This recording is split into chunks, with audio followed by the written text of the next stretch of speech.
C'est dans ce contexte où le développement des énergies alternatives est brusquement redevenu une priorité nationale, même si certains pensent qu'on pourrait en faire plus.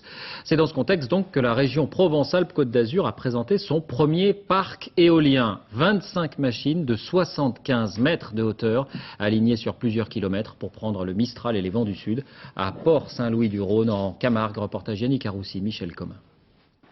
Dans le couloir rhodanien, le vent est une matière première quasiment inépuisable.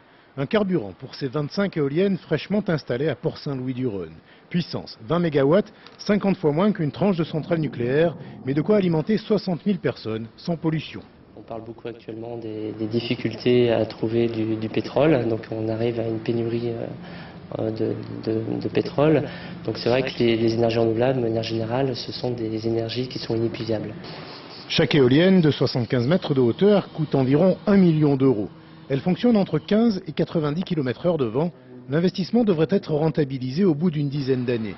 C'est ici le premier parc éolien des Bouches-du-Rhône, une fierté pour le maire de Port-Saint-Louis, d'autant que la population a massivement soutenu le projet. Je crois que plus on discute, plus on parle à la population, plus on leur fait toucher du doigt l'intérêt d'un projet comme celui-là, plus la population prend conscience de l'intérêt et donc, bien évidemment, balaye toutes les oppositions. À terme, près de 100 éoliennes seront installées dans le secteur. La zone industrielle de Fos, l'une des plus polluantes de France, sera donc en partie alimentée par de l'énergie propre.